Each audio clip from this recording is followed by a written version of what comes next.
The characteristics of French language are very different from other languages. There is no real accent on any word. The accent is in the phrase, and the phrasing is always directional, so you have really to phrase in advance, which means your thought is also going fast in advance. And when you don't speak the language, it takes a long time to understand that, because it's really like a task which takes time, you know. And that's the first thing. And then all the consonants are in the line, and they never do any bump. They really are in the flow, let's say. So plenty of consonants are with sound, but the sound should be on the pitch of the note, not underneath or apart from it. And so it's very contrary to German, for instance. The lead is always, almost always, saying, I do this, I feel this, this is me in this. In the French world, it's not that. It's one thinks like that, or it is, you know, it's indirect.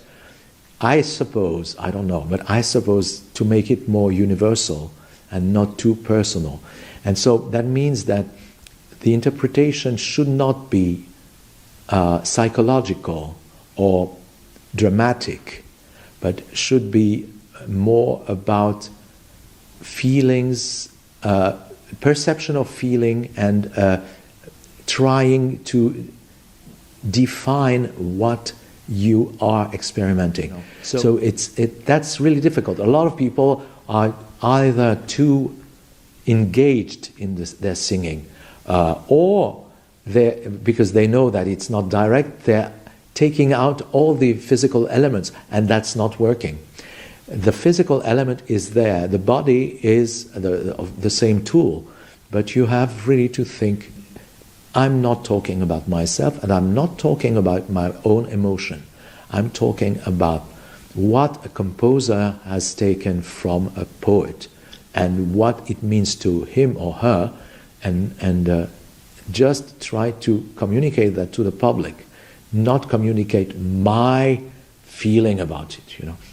That means if you take from your voice and go to the language, then you're going to try to bring the language to your own technique, which is exactly the opposite of what you should do. You should bring your own technique to the language. The language is the achievement. The technique is the tool, not the opposite. So, in a way, it's just a matter of trusting your ear. And if you're a musician, you should have a good ear, I suppose. So, listen carefully and even copy, mock, why not?